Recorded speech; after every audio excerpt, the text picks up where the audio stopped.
Hello, everyone. Welcome to this research webinar from the Reuters Institute. My name is Eduardo Suarez. I'm the head of comms at the Institute, and I will be the chair of the event. We have done 26 webinars since March. This is the 26th. This is the final seminar of the academic year for us. And we thank all of you who have been with us before. For the new ones, I will explain a little bit how this will happen today. Our speaker is Schulz. She is a research fellow at the Reuters Institute, and she's also one of the authors of the Digital News Report. And we'll speak about the future of local and regional news across the 40 markets covered by the report. And as usual, we will mute every microphone and hide every camera. So please keep both that away so everyone can follow the presentation. As I always say, you can send any questions for Anne through the chat function, and I will pass as many questions to her as possible at the end of the presentation. The seminar will finish around 3 p.m. UK time. And without further ado, Anne, the floor is yours. Thank you.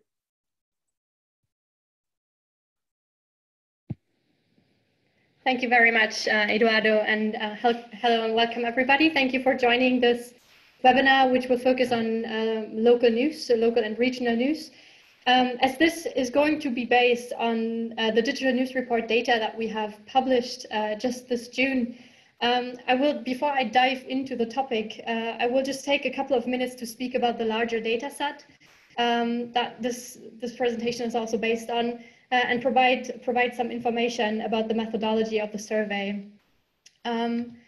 This year we have respondents from roughly 80,000 respondents across 40 markets on 6 continents. And last year we were at 38 countries, and we have now added Kenya and the Philippines as part of our global and comparative mission, about which you might know. Another reminder of the methodology, this study is based on an online poll, which means that it's representative of people who are online. And as such, it will tend to underrepresent traditional news behavior, such as TV, print, and radio, especially when we talk about cross-platform behavior. And this will be particularly the case in those countries that have a lower internet penetration, and these are the ones that have an asterisk right next to them on this slide. The polling was conducted by YouGov on our behalf, and we collected samples of around 2,000 people in each market. This year, and for the first time, we have also measured the public's attitudes toward and use of regional and local news across all 40 markets that we've studied. We collected the data in January and February in 2020, and I think this is really important to mention because this was before much of the world underwent lockdown. But I think that this data still gives us the most up-to-date evidence on how important people think local journalism is in different countries. There's just no comparable data set, I think, that could do that. And as the questions have been asked at the same time, and as they have obviously also been the same everywhere, we are able to truly compare our findings across countries.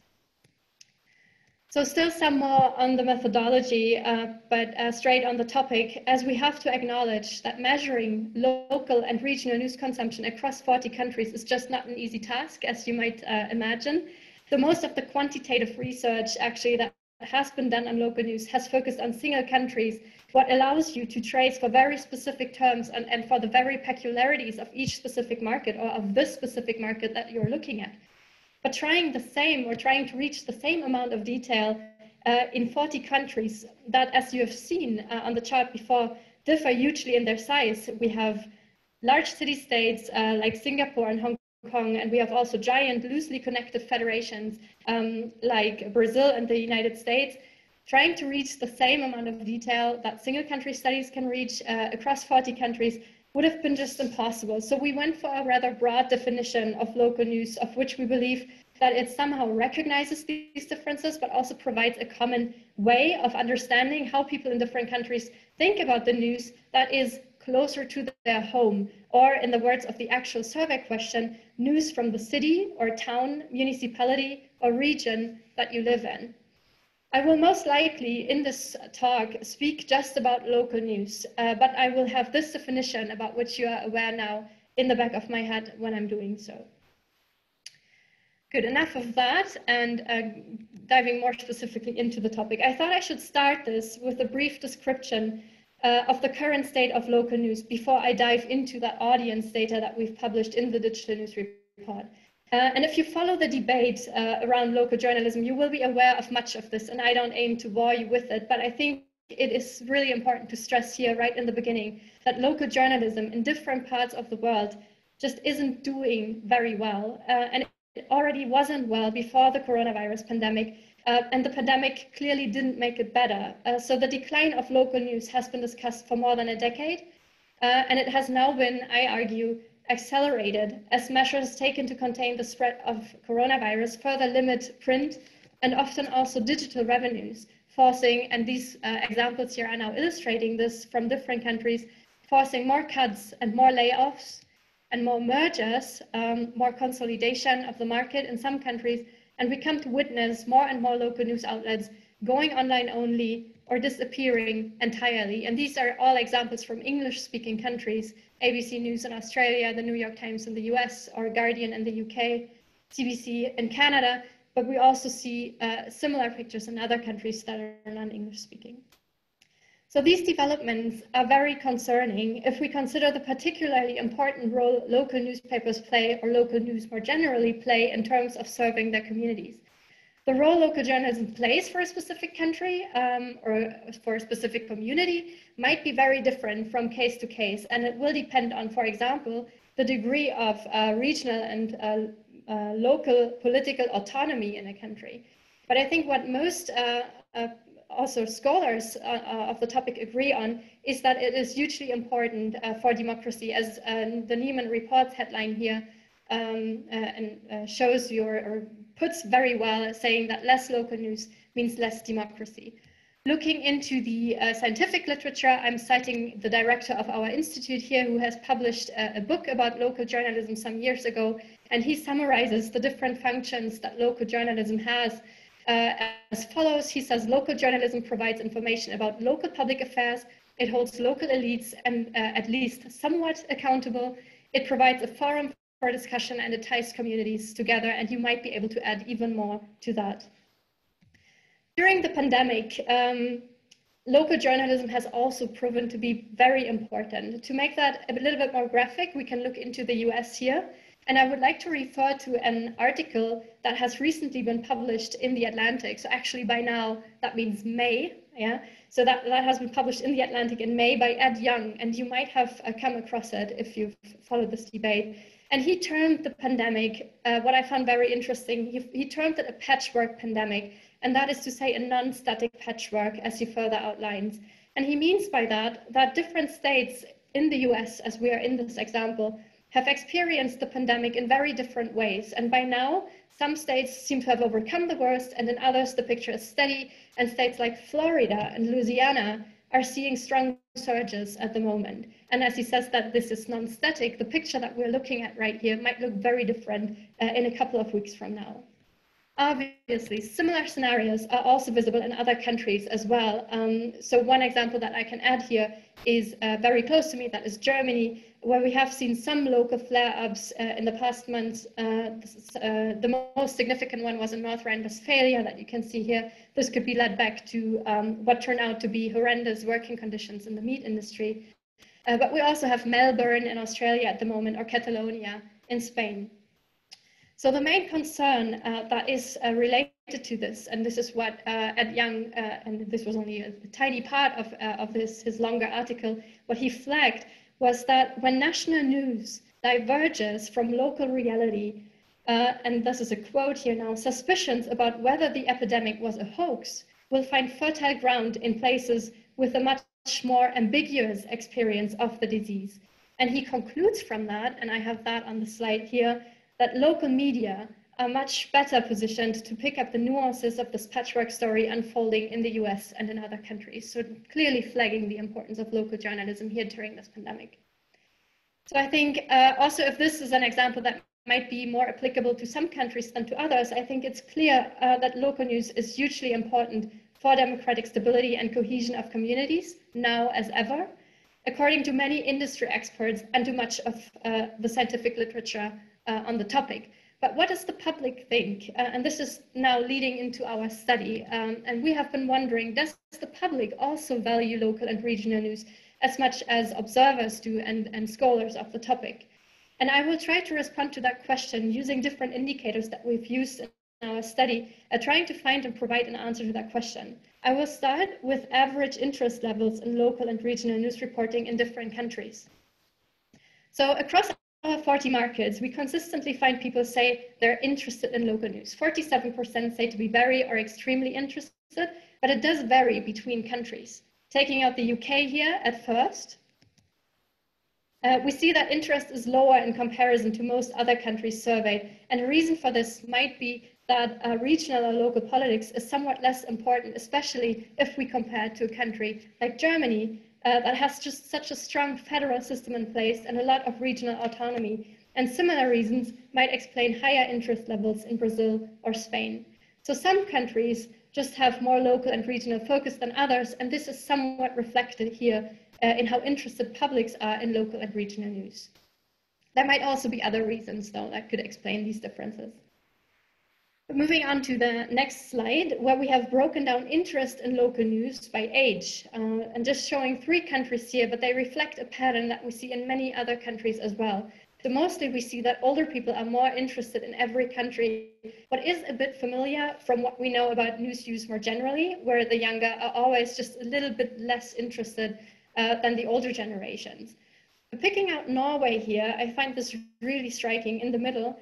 This is a market that is usually held up for its sustainable local journalism, and still here, the over 55s are 3 times as interested in local news on average compared with the youngest age group in that same country. So 23% among the youngest age group, the 18 to 24s, compared to 64% among the over 55s.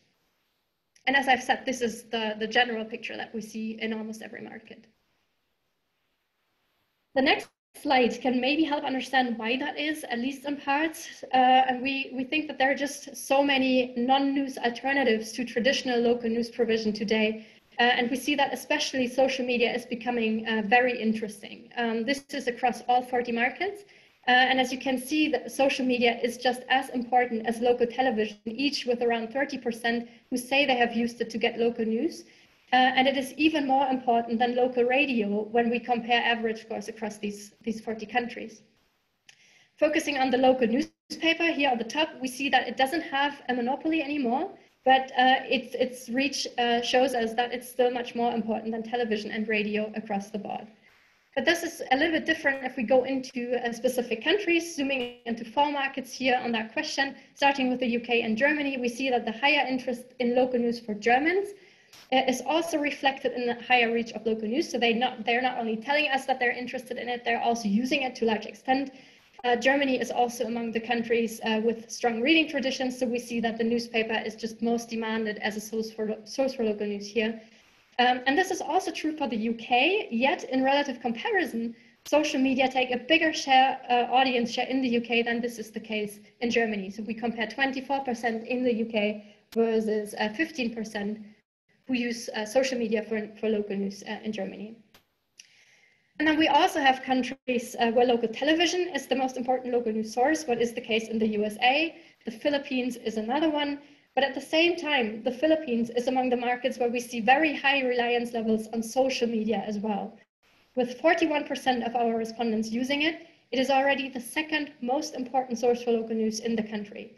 And we see other markets that I've not depicted on the slide here, where social media for local news is even more important. Bulgaria is one, Malaysia another one, but also South American countries like Mexico and Chile, where their audiences strongly rely on social media when it comes to getting local news.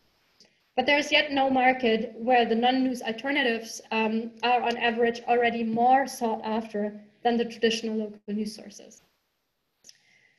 Going over to trust, in terms of trust, there's something to build on for local newspapers, also in the UK, where the picture otherwise doesn't look as positive. So local or regional newspapers are trusted by more than half of the population in the UK. They sit only after the BBC and ITV, as you can see on that chart.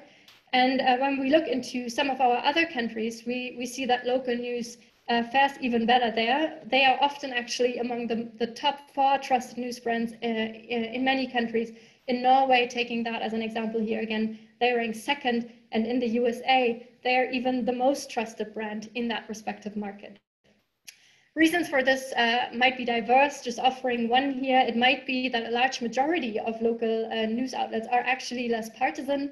They have to cover larger regions, and they are often the only newspaper left in a specific market, and they just can't afford to offend parts of their audience by picking sides. Going into some final data points here already. And also going back to what I've initially said, with local newspapers struggling more and more, we have been very curious to ask our respondents how much they would miss their local newspaper if it went out of business and if it was no longer there. So local newspapers here seem particularly important compared with local television and local radio, as they have been identified in other research as keystone media, at least in some markets, as they, and this is the argument, or this was the finding that was traced there, they provide content that will be picked up by other local and sometimes maybe even national newspapers, and is hence central for local news ecologies, more so than maybe other news outlets. So that's why we are focusing on local newspapers here in particular, as this might be of certain interest to some of our listeners. We see that those people that have declared to be using local newspapers in our survey seem to be missing their local newspapers a lot, would be missing their local newspapers a lot if it was missing, especially in Germany, where 54% of our respondents said they would miss them a lot. I'm just stressing a lot so much here because this was actually the most extreme scale point on a 5-point scale that we offered our respondents, and more than half of our survey respondents in Germany that said to be using local newspapers chose that option, telling us they'd miss it a lot if it was gone. Similarly high figure in Norway with 49%, but then it drops down in the US already, where only 39% say that they would miss their local newspaper a lot if it was gone, and this compares with only a quarter in the UK. And if I'm turning this around and look at the other end of that scale, and I don't have these numbers on the chart, we see that a quarter of our US local newspaper users are saying that they would not miss it at all if it was gone. A quarter of them, 25%, and this number increases to 30% in the UK. 30% of people who are currently using a local newspaper would not miss it at all if it was gone. So while some of these findings I have presented here might be somewhat uplifting and others not so much as maybe just that last one, I think the challenges that local news are facing and will be facing in the future have become pretty visible. One of them is the reliance on older age groups. Another one may be the strong competition that is raising online. And I would like to already slowly close here. I'm still not done, maybe still have another 5 to 7 minutes, but slowly closing up, going back out of the data. I think I'm just reflecting here really, and I'm really interested in your thoughts on that, that the pandemic might have actually done 2 things for local and regional journalism. One is on the side of the audience, and the other is on the side of the industry. So talking about the first here and going back into the illustrations from the beginning, in a time where much of the information the public needs refers to the very local level, and where in many countries the containment of new coronavirus outbreaks is in the hands of regional or state governments, I think the importance, or I argue that the importance of local or good local and regional news might have become more tangible than ever, as I suspect among parts of the audience. So I'm arguing that there is a chance that parts of the audience, if they haven't already before, have come to realize why local journalism might matter to them personally, and that it might even be in need of support. So local news themselves aim to demonstrate their value to their readers in this pandemic. I have one example here from the UK that shows the front pages of rival local newspapers actually here that have decided together that they should share the same front page and editorial for a day, letting especially their older audiences know that if they are on their own, their local news is there for them. So we are here to support you if you are, for example, lonely and at home or scared.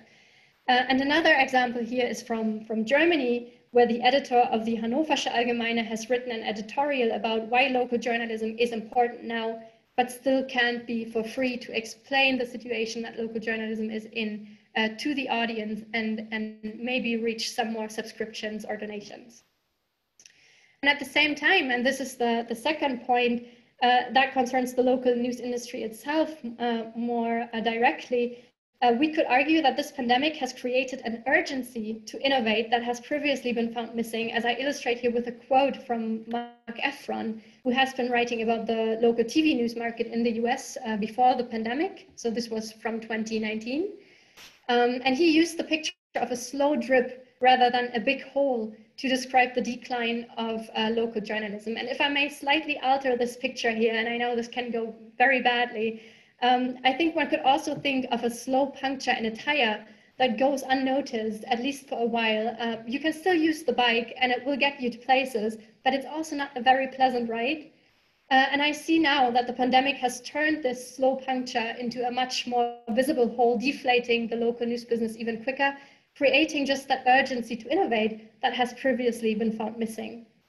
And I have this quote here from Ian Carter, the editorial director of the Isle of Media Group, and he said, sort of admitted to this in a podcast that he was on just this week, saying that we have done more on that, which is sort of the digital development of their products, in the past 3 months than we have in the previous 5 years, clearly showing or telling us how the pandemic has accelerated their developments or strategy developments within the local news business. In other words, and taking together what I've just said about the audience, maybe appreciating local news more than it has before, and all the innovations that have now been forced up on the business, there might also be a momentum to be embraced. This might keep local news business alive and maybe even bring them forward.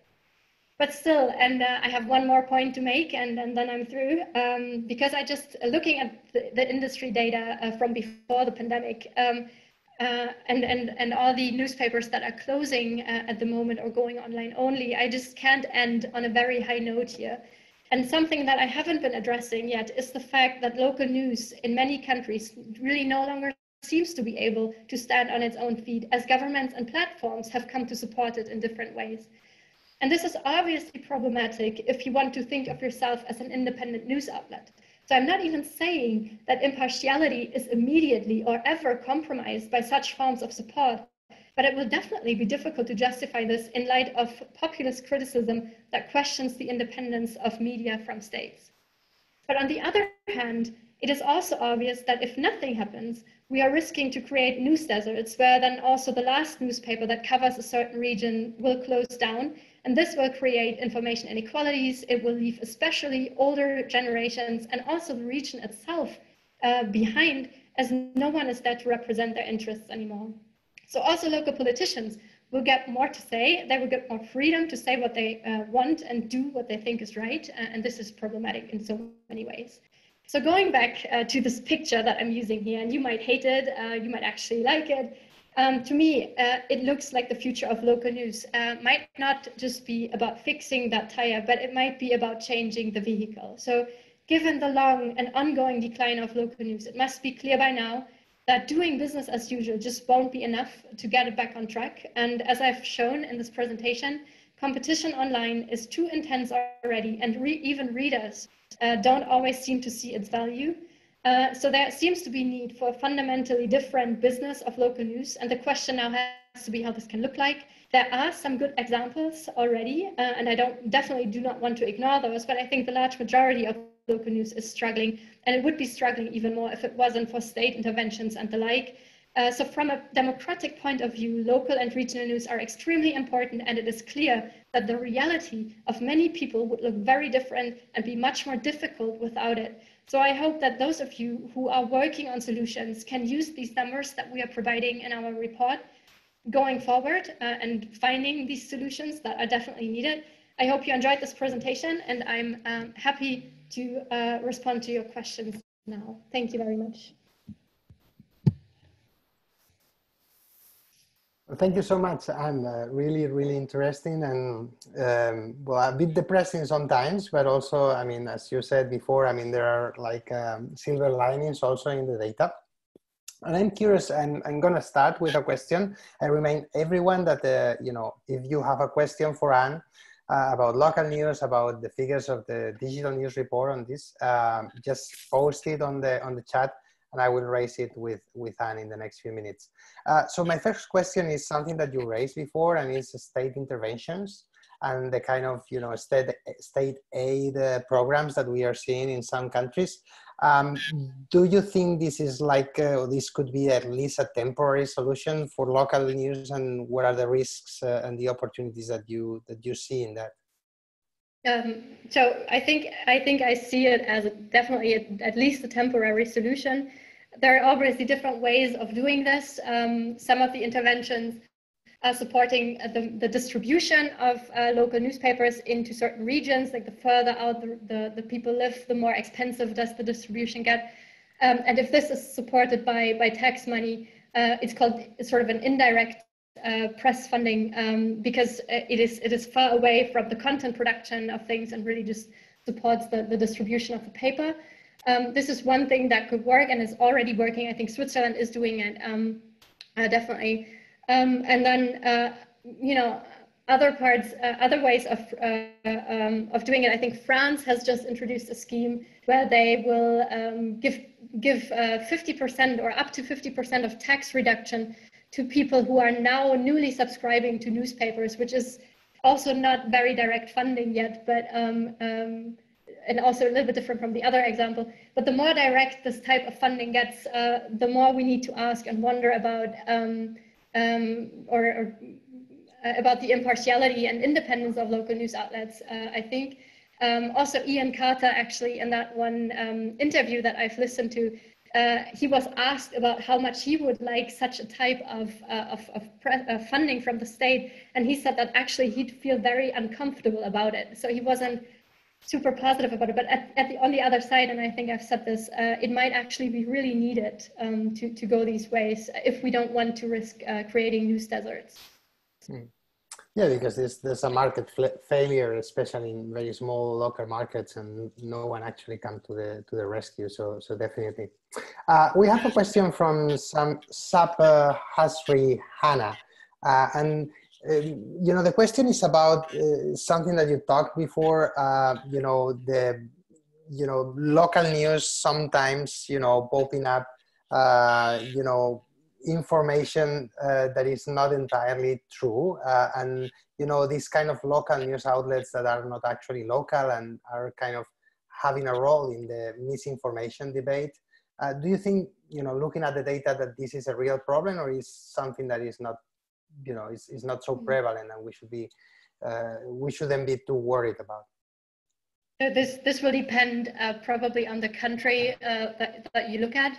I think, so looking at the trust data, I think that we provide, people seem to trust local news very much across the board, which indicates to me that they're not involved too much in misinformation debates or providing misinformation to debates. But then there are obviously always exceptions from that rule. And I know about some cases in the United States where local newspapers have been reproached to following certain ideological lines more strongly than they would actually claim to be doing. And then there are also similar examples in Germany where local journalists have been reproached to, they were supposed, or you could have expected from them to be more critical with particular right-wing figures than they chose to have been. There's also the other side. We have extremely good local journalism, extreme high quality there. So it's really difficult to give a across the board answer to that question. In some cases, they might be involved in spreading misinformation, but I think in most cases they're not. We have a question from Nimish Sawant, and the question is, in a market where national players dominate and take a lion's share of the ad market, The rest taken over by digital fronts as Google or Facebook. How do local newspapers survive financially? It's a question that we put to Joy Jenkins in one of our previous seminars too. I think Joy is with us today too, but you know, it's really difficult, right? And we are seeing the rise of paywalls on local news right now and other kinds of models, but I wonder if you can talk a little bit about that. So yeah, Joy would probably be really better to respond to that, but I don't want to throw her under the bus here. So this, it's hard to respond to that question. As I've said and illustrated, the competition is real. Many people turn to social media to get their news. Also, not only local news, also all other types of news. And I think this is a question every local news business has to ask themselves, like how far do we want to participate in this? How far do we want to make use of this way of distribution, and at the same time sort of giving up some of our independence here, being dependent on what social media are doing. So there's a trade-off that every news business is facing in this respect.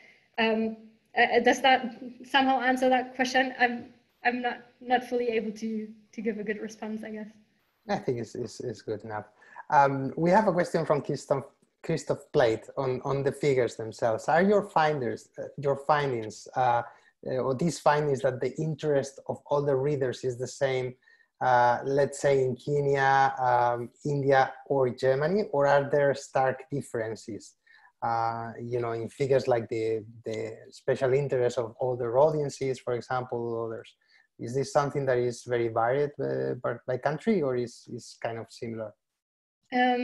So when the interest, this refers to interest in local news across countries. Interest, I think he's asking about the interest of all the readers, particularly, if that is something that is prevalent more or less in every market, or if there is any difference by country, especially.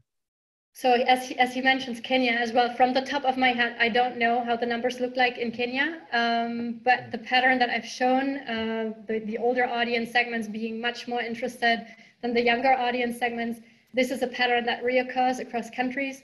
This age gap closes a little bit, but doesn't resolve fully in some countries like Mexico or Chile, I think, where we also have large parts of the younger audience, up to, I think, 43% in Mexico, that are very interested in local news, the 18 to 24-year-olds. But generally, it's always more the older ones that are more interested. I think Christoph is clarifying now in the chat that it was also about the whole thing, I mean, the interest in local news. But you showed in one of the slides, I think, that the interest is really, really different depending on the country, right? Right, yes. On average, there was this. Yeah.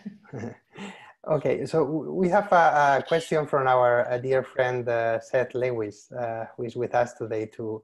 And Seth is asking, how does general interest in news compare with particular interest in local news? He says, I'm wondering if there are patterns to countries where the gap between those figures is larger or smaller. And I'm curious what that might suggest about the nature of news consumption in those places. And he says that it was a great presentation. Thank you. Hello, Seth. If I understood this question right, interest in news in general and interest in local news in particular, right? This is such a good question. I don't know from the top of my head, because we haven't really plotted these against each other. We have not on the top line level. We have looked into differences in broken this down by education, for example, where we saw that those that are, so this is a usual finding that will not be a surprise to you, that those that are higher educated or come with higher levels of formal education are on average more interested in news in general than are those that come with lower levels of formal education. We didn't find that strong gap between these two groups, the low and the higher educated, when it comes to local news. So it does close there a little bit, showing us that local news does something also for those that have lower levels of education compared to news in general. Great. We have another question from Jael Soares. He's from Brazil. he's asking if you are studying news deserts, or we have any insights about news deserts and fake news. And he's talking particularly about Brazil, about his or her country, where, you know, it's interesting what is happening with regional news. And they have more than 60% of municipalities without at least one vehicle for journalism. By the way, I recommend a paper that we published last year from one of our journalist fellows, Murilo, about local journalism in Brazil. But I don't know if you can provide a little bit more context about the figures in Brazil and what they mean. So Brazil is just such a huge country, as I've said, and local news has been, as we've seen in that first chart that I've shown, has the highest levels of interest in local news, which might have to do with the size of the country and its federal character that it has. So it's certainly an interesting case to look into more closely. As to the data points that I've presented here, I can't recall from the top of my head what other figures looked like in the Brazilian case. I also can't really speak about news deserts in that country. These are definitely difficult and highly problematic, as I've also somehow illustrated in the presentation. From a democratic point of view, as then local politicians are not overseen anymore and are not questioned the tough questions by no one, and can just really do their thing on Facebook, WhatsApp, or what have you. I'm really sorry that this is probably not an as explicit response, but if other numbers are required or wanted for Brazil, I'm happy to provide these after the presentation. Great. But there's something that Giles suggests in his question, that is, you know, that sometimes the fact that you don't have good local news organizations can create a void, and that kind of void can be a breeding ground for misinformation, I guess. Is that something that is supported by the figures of this year's report in some way? I don't think our data can really speak to this, but I think it is not unplausible to assume something like it, yes. Okay, so I have a final question, if we don't have any other ones from the audience. We actually have a question from Alejandro Gutierrez, and he's asking, hello, Anne, thank you for the presentation. I would like to know, what do you think about the effects of tribalization of news on local news? Going from a super corporation that shares the national and international news to the general public, to local, and now tribal. And this is a phenomenon that we are seeing in the US and in other countries, you know, where, you know, national or international news organizations are buying local newspapers, and suddenly they are not so local anymore. Is this something that we are seeing in more countries? Do you think that this is something we should pay attention to? So the consolidation is another way of putting it, right? This is definitely something that's going on in Germany as well, where more and more local newspapers sort of start to belong to the same group, where then the main part of the newspaper is only showing you showing the same news across then 16 local newsrooms, with like then a little local part in that newspaper that gets smaller and smaller and has fewer and fewer journalists that actually cover that region. So I think it's happening. It's happening in many places. The effects of it, yeah, well, it just decreases diversity, doesn't it? And this is problematic. And I would argue that we should try and prevent this from happening. But I can't really speak to these questions that don't concern news audiences in particular. There's a question from Paddy Coulter about the model of the BBC and regional news organizations, this collaboration model that they have in the UK, the Local Democracy Reporting Service.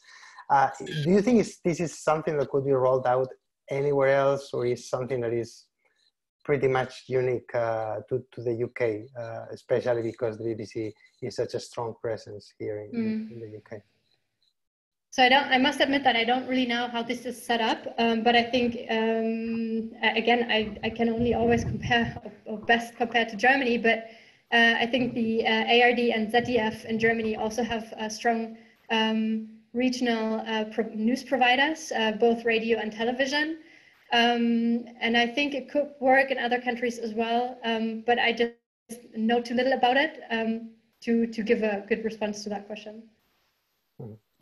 Tanya is asking, Tanya Thorngreen, about the correlation, if you have seen any correlation between national media ownership patterns, public sector based versus private, and the extent to which local news is more popular. And she says that she wonders if this may be a factor in countries like Brazil. I'm very sorry, but the data that we have doesn't allow for that type of analysis. That you would need to respond to that question. I can't, I must pass. It's kind of an intriguing hypothesis, at least, yeah. Yeah. Okay, and we have a final question. I think this is a good question to kind of finish on. And of course, academics don't like to do predictions, as we all know, but Ulrike Ron is asking, how would you predict the situation of the local media to be in approximately 5 years from today? And I mean, you spell some of the challenges that local newspapers have, and let's pretend you not to be an academic for a couple of minutes, and let us know, what do you think it's possible, on the good side and also on the bad side in the next few years for local media? Yeah, so let's try and be positive, right? I think, and Joy has been working on this a lot. Joy Jenkins, who's in the call, she has been speaking to different local news organizations and try to figure out or find out how important they take the digital challenge and what they do in order to set their news businesses up for a more and more digital world. And I think her reports shed a pretty positive light on this, showing that there is a lot of awareness in these newsrooms and by the editors and organizations that this is really important. I know, again, I'm sorry to get back to this example, that Germany has now rolled out a 280 million euro fund for the press or for journalism more generally. And this is sort of tied, this money is tied to investments in sort of in the digital investments or any investment that will bring businesses forward on the digital side of things.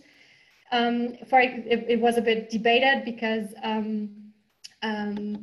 this is not foreseen, this money is not foreseen to be used for what I've described earlier, the support of print distributions, for example. It just doesn't have, this money just can't be used to anything, for anything related to print, but has to be related to any type of digital development.